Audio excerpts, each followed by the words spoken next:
திரு மணிகண்டன், எப்படி பார்க்குறீங்க? நீங்கள் ஒரு கூட்டணி அமைத்தால் அதில் இருக்கக்கூடிய முரண்களை சுட்டி காட்டுறது எங்களோட வேலை, நாங்கள் அதை செய்கிறோங்கிறாரு திரு எழிலரசன். நியூஸ் 18 தமிழ்நாடு நேயர்களுக்கு வணக்கம். திமுகவுடைய எம்எல்ஏ திரு எழிலரசன் சொன்ன சில விஷயத்துக்கு பதில் சொல்லிட்டு நீங்க கேட்கிற கேள்விக்கு வர்றேன் சார்.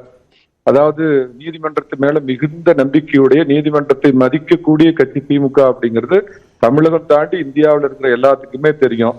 மறைந்த திமுகவுடைய பாத்தீங்கன்னா இன்றளவுக்கும் காட்ஃபாதரா இருக்கிற திரு கலைஞர் அவர்கள் சொன்னது உச்ச நீதிமன்றமா உச்சி குடிமை மன்றமா, வாங்கப்பட்ட தீர்ப்பா வழங்கப்பட்ட தீர்ப்பா, இந்த பூனைக்கு யார் மணி கட்டுவாங்கன்னு நினைச்சுக்கிட்டு இருந்தேன், தம்பி ஆற்காடு வீராசாமி உரிய நேரத்துல மணி கட்டினார் அப்படின்னு நீதிமன்றத்தை ரொம்ப மரியாதையோட நடத்தின கட்சி திமுக அப்படிங்கிறது அவருக்கு மறந்து போச்சா, செலக்டிவ் அம்னீசியாவா எனக்கு புரியலைங்க.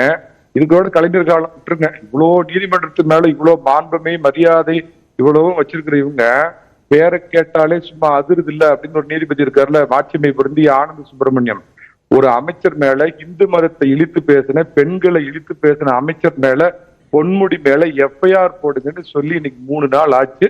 எஃப்ஐஆர் போட்டாங்களா இல்லையான்னு ஆளுங்கட்சியில இருக்கிற அவர் எம்எல்ஏவை பகிரமா அவர் ரவுண்ட் வர்றதுக்கு பதில் சொல்லுங்க சார். டாஸ்மாக் வழக்குல பாத்தீங்கன்னா ஒட்டுமொத்த சென்னை உயர் நீதிமன்றத்து மேலேயே எங்களுக்கு நம்பிக்கை இல்ல, வேற மாநிலத்துக்கு மாத்துக்கன்னு போய் உச்ச நீதிமன்றத்துல கொட்டு போட்டு திரும்ப வந்திருக்கிற இவங்க தான் நீதிமன்றத்தை அவ்வளோ கண்ணியத்தோட இவங்க பயபக்தியோட இவங்க அதை அவ்வளோ கும்பிடுவாங்க அப்படிங்கறது சொல்லிக்க விரும்புறேங்க. ஒரு தமிழர் ஒரிசாவை ஆளலாமா அப்படின்னு பிரதமர் கேட்ட மாதிரி நான் அறியலைங்க. அந்த மாதிரி எதுவும் அவர் சொல்லல. பிரதமர் கேட்டார்னு யார் சொன்னாங்க மணிகண்டன்? இல்ல யாரோ தமிழர் ஒரிசாவை ஆளலாமான்னு யாரோ பண்ணாங்க.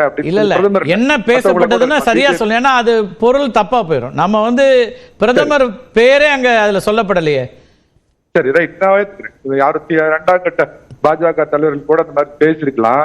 நான் என்ன சொல்றேன்னா, ஒரு இந்தியாவில் 2 கேரளம் இருக்க முடியாது, மலையாளி ராமச்சந்திரா மலையாளத்துக்கு போ அப்படின்னு இங்க மக்களால் பூஜிக்கப்பட்டு சியாம் சார் இன்னைக்கும் கொண்டாடிட்டு இருக்கிற புரட்சி தலைவர் திமுக எப்படி எல்லாம் பேசி அப்படிங்கிற வரலாறு. கருவூலத்தின் சாவி தமிழ்நாட்டுல இருக்கு இல்ல, அது ஏன் அந்த ரெஃபரன்ஸ் வந்துச்சுன்னா அது பிரிவினைவாதம் அப்படின்னா இப்ப இதை எப்படி எடுத்துக்கணுங்கிறதுக்கு கேள்வி வைக்கப்பட்ட கேள்வி. அது இப்ப கருவூலத்தோட சாவி தமிழ்நாட்டுல இருக்குன்னு சொல்றதோ அல்லது அது என்ன மீனிங்? அது தமிழ்நாட்டுல அந்த கருவூலத்தில் இருக்கக்கூடிய அதனுடைய சாவி இங்க இருக்கு அப்படின்னா அது என்ன பொருள்பட்டது? அது என்னவா எடுத்துக் கொள்ளப்படும்? நான் என்ன சார், ஒடிசால இல்ல சார், ஒடிசால ஒரு தேர்தல் நடக்குது. அந்த தேர்தலுக்கு ஒடிசாவை மையப்படுத்தி பேசுறது பிரச்சனை இல்ல, தமிழர்களை எந்த இடத்துல வச்சு பேசுறாங்கன்னு ஒரு கேள்வி வைக்கிறாங்கல்ல இவங்க, அதுதானே அங்க அப்ப அந்த பொருந்தக்கூடியதாயிடுது. ஒரு தமிழ்நாட்டு திராவிட கட்சி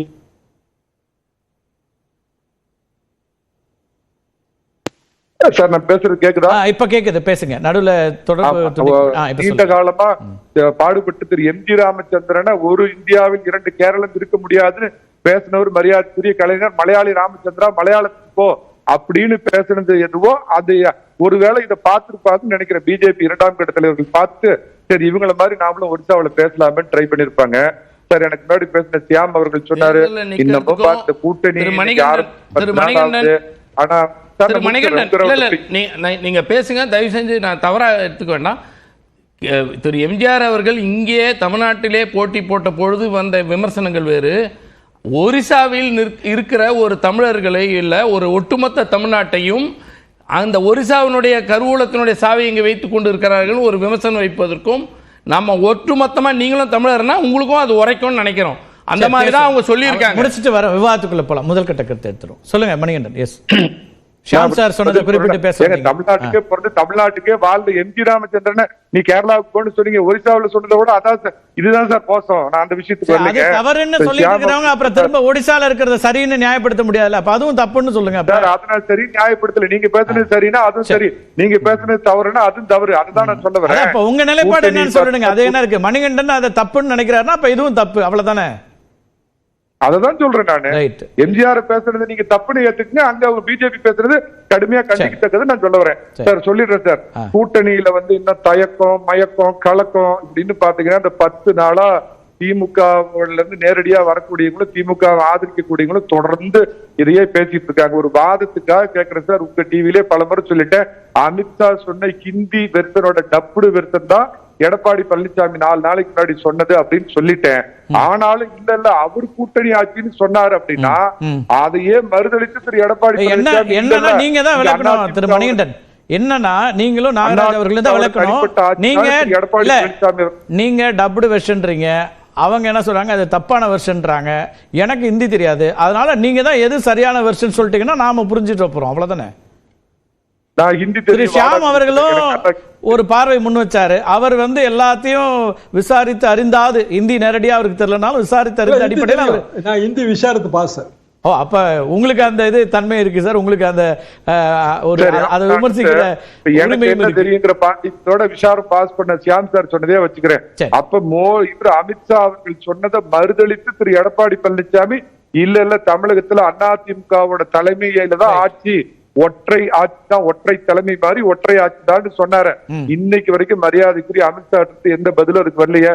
அப்ப அவங்க சொன்னதையும் மீறி நீங்க சொல்ற மாதிரி அடிமை பழனிசாமி இல்லையா, தன்னுடைய மாநில சுயாட்சிக்கு உள்ளபடியே குரல் கொடுத்த எடப்பாடி பழனிசாமி ஏத்துக்கிறீங்களா?